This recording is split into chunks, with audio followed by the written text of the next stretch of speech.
সুস্থতা আল্লাহর দেওয়া সবথেকে বড় নেয়ামত। এটা শুধু একটা কথা নয়, জীবনের গভীর একটা বাস্তবতা। শরীর আর মন যদি ভালো থাকে তাহলে কিন্তু সব কিছুই ভালো লাগে। আর শরীর আর মন যদি ভালো না থাকে তাহলে কিন্তু কোনো কিছুই ভালো লাগে না, তাই না? আমরা প্রতিদিন অনেক নেয়ামত পাই কিন্তু সুস্থতাকে অনেক সময় স্বাভাবিক ধরে নিই। কিন্তু এটা সৃষ্টিকর্তার অশেষ একটা রহমত। সৃষ্টিকর্তার রহমত ছাড়া আমরা কিন্তু কখনোই ভালো থাকতে পারবো না।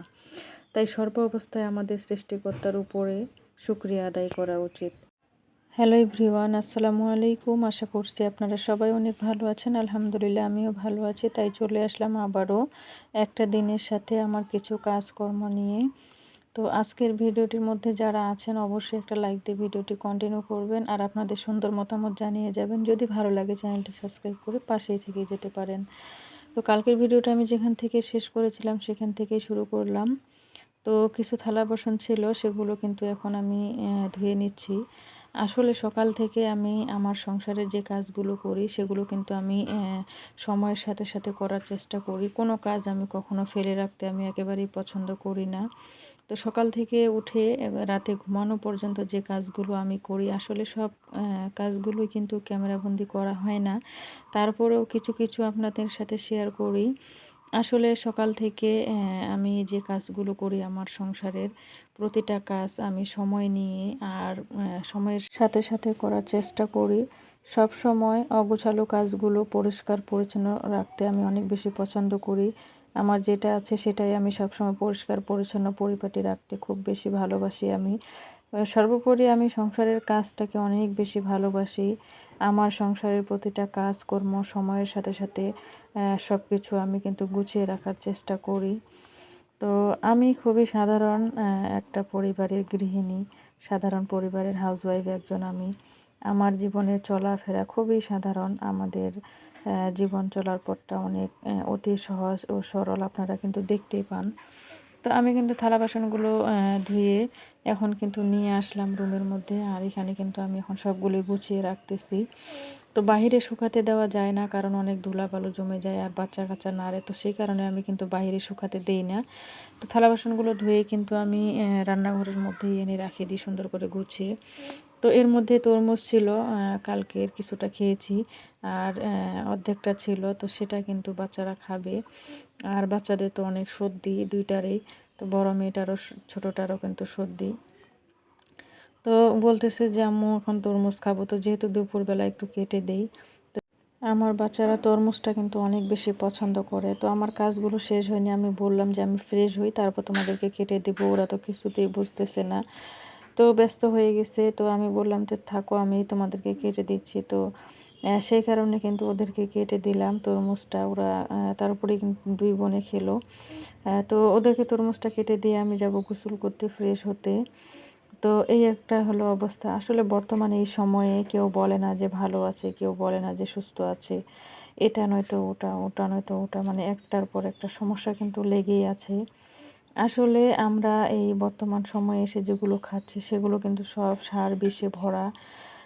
সব কিছুই কিন্তু সার বিষে ভরা। আমাদের শরীরগুলোতে কি থাকবে, যেগুলো খাচ্ছি আমরা সেগুলো কিন্তু একেবারে ফরমালিনযুক্ত। তো এই জন্য কিন্তু আমাদের শরীরগুলোতে আসলেই কোনো কিছু নেই। একেবারে মনে করেন যে ওয়ান টাইম, যেমন ওয়ান টাইম যে জিনিসগুলো সেরকম কিন্তু আমাদের শরীরগুলো হয়ে গেছে। আমরা ছোটোবেলায় দেখেছিলাম যে আমার মাকে আমি দেখেছি আগে, আমরা যখন ছোট ছিলাম।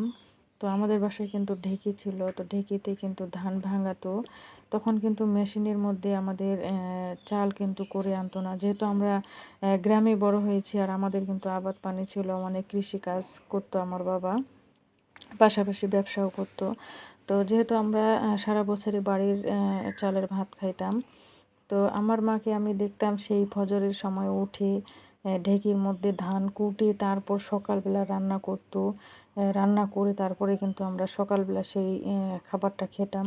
তাহলে চিন্তা করেন ওদের শরীরে কী আছে, কত মানে ওরা আমাদের থেকে, ওরা আবার ছোটোবেলা থেকে যেভাবে বড় হয়েছে, যে জিনিসগুলো খেয়েছে, তারা কিন্তু একেবারে খাঁটি জিনিসই খেয়েছে। আমরা আমরা তো সেটা পাইনি। তবে আমরা দেখতাম যে ছোটোবেলায় তারা সকালবেলা উঠে ধান ভাঙাতো, তারপর চাল করতো, সেই চাল দিয়ে ভাত রান্না করতো। আবার তারা কিন্তু অনেক কাজ করতো। তাদের শরীরে যেই শক্তিটা ছিল, তারা কিন্তু সবসময় ভালো থাকে, সুস্থ থাকে। আর এখন এই সময়ে এসে বর্তমান সময়ে আসলে আমাদের বয়সটা কিন্তু খুব একটা বেশি না। আমি যেমন আপনারা আমাকে দেখতেছেন, আসলে আমিও ভালো নেই খুব একটা। তো ভিডিও রিলেটেড কথা বলা যাক। এখন কিন্তু বিকেলবেলা আমি ওই যে আমার মেয়ের কাপড়গুলো নিয়েছিলাম। একদিন দেখিয়েছিলাম একটা ব্লগের মধ্যে। তো সেই কাপড়গুলো আমাদের বাড়ির পাশে একটা ননদ হবে, তো তাকে সেলাই করতে দিতে যাচ্ছি আরকি। তো সেটাই একটু রাস্তার মধ্যে ক্যামেরাবন্দি করেছিলাম। আর যেটা বললাম যে আসলে তারা কিন্তু অনেক সুস্থ আছে এখনও। আর আমি আসলে ২০২৪ সাল আমার কিন্তু অনেক বেশি খারাপ গিয়েছিল। এক প্রকারে মৃত্যুর মুখ থেকে আল্লাহ তাআলা আমাকে ফিরিয়ে দিয়েছেন। তো সেই কারণে কথাগুলো বলা আরকি। আসলে এই যুগে এসে আমরা কিন্তু এখন কেউ ভালো নেই। কারো না কারো এটা নয়তো ওটা, ওটা নয়তো ওটা সমস্যা কিন্তু লেগেই আছে। তারপরেও সবসময় আমাদের আল্লাহ তাআলার উপর ভরসা রাখতে হবে। তিনি যেটা করেন সেটাই মঙ্গল। আল্লাহ তাআলা আমাদেরকে যতটা ভালো রেখেছেন এটাই শুকরিয়া আদায় করতে হবে। তো তারপরে একেবারেই কিন্তু আমি চলে এসেছি রাতের বেলা। তো এখন কিন্তু রাতের বেলা তো রাতে খাওয়ার জন্য কিছু ভাত ছিল না, আর একটু তরকারিও ছিল না। তো সেই কারণে রাইস কুকারে একটু ভাত বসিয়ে দিয়েছিলাম, আর ঢেঁড়স ছিল সেটা একটু ভাজি করে নিচ্ছি। আর ডিম ভেজে নিব, এগুলো নিয়েই কিন্তু রাতের খাবারটা হয়ে যাবে। তো এই আর কি, ম্যাজিক চুলার মধ্যে ভাজিটা করছি আর এদিক দিয়ে ভাতটা বসিয়ে দিয়েছি। তো বাচ্চারা এদিক দিয়ে লেখাপড়া করছে। আসলে আমরা যারা মধ্যবিত্ত পরিবারের গৃহিণীরা আছি, আমাদের যখন যেটা প্রয়োজন তখন সেটা আমরা কিন্তু খুব সুন্দরভাবে মানিয়ে নিতে পারি, বা সেটাকে কিভাবে ম্যানেজমেন্ট করতে হয় সেটা কিন্তু আমরা খুব ভালোভাবে জানি, তাই না? তো একটু ঢেঁড়সটা ভাজি করে নিলাম, নেওয়ার পরে এখন ২টা ডিম ভেজে নিব। তো গরম গরম কিন্তু ভাজি আর হচ্ছে ডিম ভাজি দিয়ে কিন্তু আমাদের রাতের খাবারটা হয়ে যাবে। আমি আবার গরম ভাত আর এর সাথে ভাজি, ভর্তা বা শুকনো যে ভাতটা আর কি, গরম ভাতটা শুকনো ভাজি বা ভর্তা দিয়ে, এগুলো দিয়ে খেতে কিন্তু অনেক বেশি পছন্দ করি আমি। তবে আমি কিন্তু অনেকটা বেছেই খাই। এর জন্য কিন্তু আমার অনেক ধরনের সমস্যা হয়। তো এটা কিন্তু আমার আগে থেকেই অভ্যাস। এখনও পর্যন্ত আমি অনেক বেছে, বেছে খাই। আমার হাসব্যান্ড আমাকে অনেক বলে যে, "তুমি সবকিছু খাও না কেন? সবকিছু খাও।" তো ভিডিওর এই পর্যায়ে এসে আপনারা যারা আছেন এখনও পর্যন্ত, আপনাদেরকে অসংখ্য ধন্যবাদ। আর আগের ভিডিওতে যারা কমেন্ট রেখেছেন আপনাদের প্রতি আমি কৃতজ্ঞতা প্রকাশ করছি। আর যারা এখনও পর্যন্ত লাইক দেননি অবশ্যই ভিডিওটা লাইক দেন, আর চ্যানেলটি সাবস্ক্রাইব করে দিয়ে পাশেই থাকবেন। তো তারপরে আমি কিন্তু রান্নাটা করে শেষ করে নিয়ে এসেছি। আসার পরে কিন্তু আমার ছোট্ট মেয়েটাকে ধরে একটু বসলাম। তো ও একটু লিখতেছে। তো ছোট মানুষ লিখতে পারে না, ওকে একটু শেখালাম। ও আর কি সিলেটের মধ্যে লিখতেছে চক দিয়ে, সেখানে একটু বসলাম আর কি। তো ওর সাথে কিছুটা সময় কাটিয়ে ওকে পড়াশোনাটা করিয়ে পড়াশোনাটা শেষ হয়ে গেল।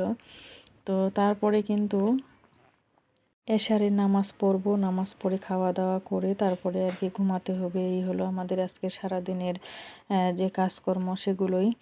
তো তারপরে এদিক দিয়ে কিন্তু আমার বড় মেয়ে লেখাপড়া করা হয়ে গেছে ওর আগেই। তো লেখাপড়া শেষ হওয়ার পরে ও কী করলো, আমার যে পুরনো শাড়িগুলো আছে সেগুলো কিন্তু রাতের বেলা ও একা একাই পরে, নিজে নিজেই পরে। ওই ঘরের মধ্যেই কিন্তু এভাবেই খেলে।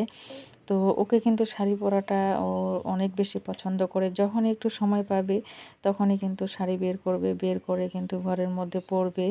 তো পরে কিন্তু নিজেই ছবি তুলবে মোবাইলের মধ্যে, আর আয়নার মধ্যে দেখবে। ও কিন্তু এটা খুবই বেশি পছন্দ করে। তো দেখতেছি ও নিজে শাড়ি পরছে, তাই একটু ক্যামেরা বন্দি করলাম। আর কেমন হয়েছে সবাই একটু জানাবেন। সবাই ভালো থাকবেন। আল্লাহ হাফেজ।